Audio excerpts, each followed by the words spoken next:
இப்போ சமீப காலமா தோற்றமெய்மை அதாவது வெர்ச்சுவல் ரியாலிட்டி அதிகமா பேசப்படுற ஒரு விஷயம். போன எபிசோட்ல நம்ம கண் எப்படி ஒரு 3D படத்தை உருவாக்குது, 3D சினிமாக்கள் எப்படி வேலை செய்யுது, ஸ்டீரியோஸ்கோப்பினா என்னன்னு பார்த்தோம். அந்த வீடியோவை பார்க்காம இந்த வீடியோவை பார்க்குறீங்கன்னா இதோ இப்போ பாஸ் பண்ணிட்டு அந்த வீடியோவை போய் பார்த்துட்டு திரும்ப வாங்க. தோற்றமெய்மைனா என்னன்னு பார்ப்போம். நம்மளை சுற்றி உள்ள விஷயங்களை நம்ம கண்ணு பார்க்குற மாதிரி இல்லாத ஒரு விஷயத்த நம்ம கண் பார்த்து நம்ம மூளைக்கு அது 3D படமாக தெரிஞ்சு நம்மளும் அந்த இடத்துல இருக்கிற மாதிரி ஒரு பின்பத்தை உருவாக்குறதுக்கான பேர் தான் வர்ச்சுவல் ரியாலிட்டி. பேர்லேயே இருக்கு பாருங்க, இது ரியாலிட்டி அதாவது உண்மை இல்லை, ஆனால் வர்ச்சுவல் ரியாலிட்டி உண்மை மெய்ப்போல் உள்ள தோற்றம்னு அர்த்தம். நம்ம போன எபிசோடில் பார்த்த மாதிரி 2 படங்களை வேறு கோணத்தில் எடுத்து சேர்த்து போட்டு கண்ணுக்கு காமிச்சோன்னா அது 3D படமாக தெரியும். அதே தாங்க இதுலேயும். இந்த தோற்ற மெய்மை பின்பத்தை உருவாக்க நம்மளோட ஒரு ஸ்மார்ட் ஃபோனே போதும். இல்லைனா இதற்காகவே உருவாக்கின 2-3 தலை அணிகலன் இருக்குது. உதாரணத்துக்கு ஆக்குலஸ் ரிஃப்ட், HTC வைவ் அதெல்லாம் சொல்லலாம்.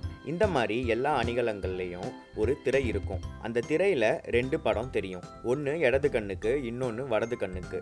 இந்த 2 படமும் ஒரே விஷயத்த வெவ்வேறு கோணங்கள்ல எடுத்த படம். இந்த பாதி திரைக்கு முன்னாடி அந்த அணிகலன்லயே ஒரு கண்ணாடி லென்ஸ் இருக்கும். இந்த லென்ஸோட வேலை என்னன்னா நம்மளோட ஒரு கண்ணு அந்த திரையில ஒரு பாதியை மட்டும்தான் பார்க்க வைக்கணும். இந்த மாதிரி ஒரு வடிவம் உள்ள ஒரு அணிகலன் நம்மளோட ஒரு கண்ணுக்கும் வெவ்வேறு கோணங்களில் எடுத்த ஒரே படத்தை மிக சுலபமாக காட்டும். இந்த மாதிரி பண்ணுறதுக்கு உங்ககிட்ட ஒரு கார்ட்போர்ட் டப்பா, 2 கண்ணாடி லென்ஸ் இருந்தாலே போதும்.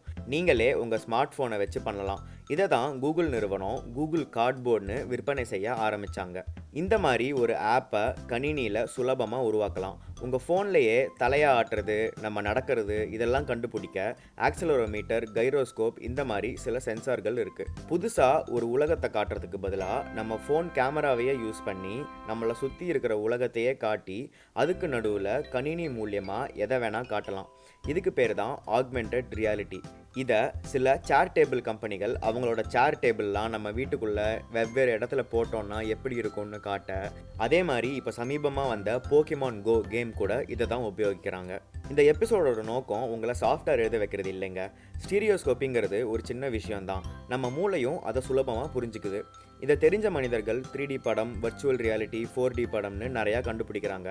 நம்மளும் அதை மெய்மறந்து பார்த்துட்ருக்கோம். நம்மளும் இந்த மாதிரி ஏதாவது புதுசாக கண்டுபிடிக்கலாம். இது ஒன்றும் பெரிய விஷயம் இல்லைன்னு சொல்கிறது தான் இந்த வீடியோவோட நோக்கம். உங்களுக்கு இந்த வீடியோ பிடிச்சி இந்த மாதிரி ஏதாவது ஒரு ஆப் எழுதணும் அப்படின்னு உங்களுக்கு தோணுச்சுன்னா info@arivutheeni.com ஐடிக்கு உங்கள் இமெயிலை அனுப்புங்க. எங்களுக்கு தெரிஞ்ச சில விஷயத்த உங்ககிட்ட ஷேர் பண்ணுறோம். இந்த வீடியோவை பிடிச்சி நீங்கள் இதை ஃபேஸ்புக்கில் பார்த்துட்டு இருந்தீங்கன்னா எங்கள் பேஜுக்கு லைக் பண்ணுங்கள். இதை யூடியூப்பில் பார்த்துட்டு இருந்தீங்கன்னா எங்கள் பேஜுக்கு சப்ஸ்கிரைப் பண்ணுங்கள். ஆல்ரெடி லைக், ஷேர், சப்ஸ்கிரைப்லாம் பண்ணிட்டீங்கன்னா உங்கள் பக்கத்தில் இருக்கவங்க கிட்டேயும் நம்ம சேனலை பற்றி எடுத்து சொல்லி நம்மளோட வீடியோவெல்லாம் பார்க்க வைங்க.